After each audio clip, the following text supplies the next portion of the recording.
Kujwayele ukudlula lezinto hawu. Sekusukela bakithi. Hawu. Ngoba nakho umubi ngoba Thiwa-ke kunolondo lapha kwakho ongavulwa. hawu. Ongavula nhlobo. Chabo Ovula uwe kuphela no.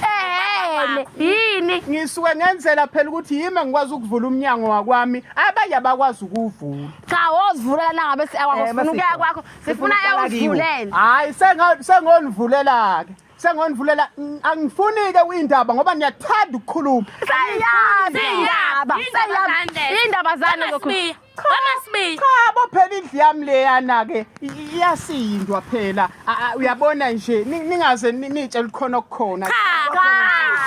Sikhula thina sikhula siyakwazi. Kodwa bayivula izindlu. Wethu ngizongiyeka ngoba ngizovuka ukuhlanya kwami ngoba phela nami ngiyahlanya. Ngiyahlanya. Lezi impanye edlula yakho zikuthelela ngokuhlanyani. Le ndaba ngithanda ukukhuluma indaba zabantu. Awuvulwa ngani ulondo?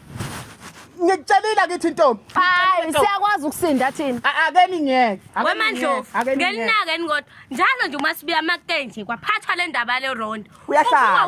Uyahlanya. Uvuka ulaka. Uvuka nje indlobani. Lothi ngasho. Hayi. Akulankinga. Inkosi phela kayibe ngenaphi uma ngabe ulondo wami ngufaka lockdown ngoba mangilokhe down kulondo wami babe kusuke ngenaphi. Wena yini i-lockdown yakho ibe selondweni kuphela ngoba ekitchen lakho uyavula nasesiphekelweni uyavula lesiphekelweni yini i-lockdown ibe selondweni. Hayi ntombazana i-lockdown Qala wathi ichiba ntombi.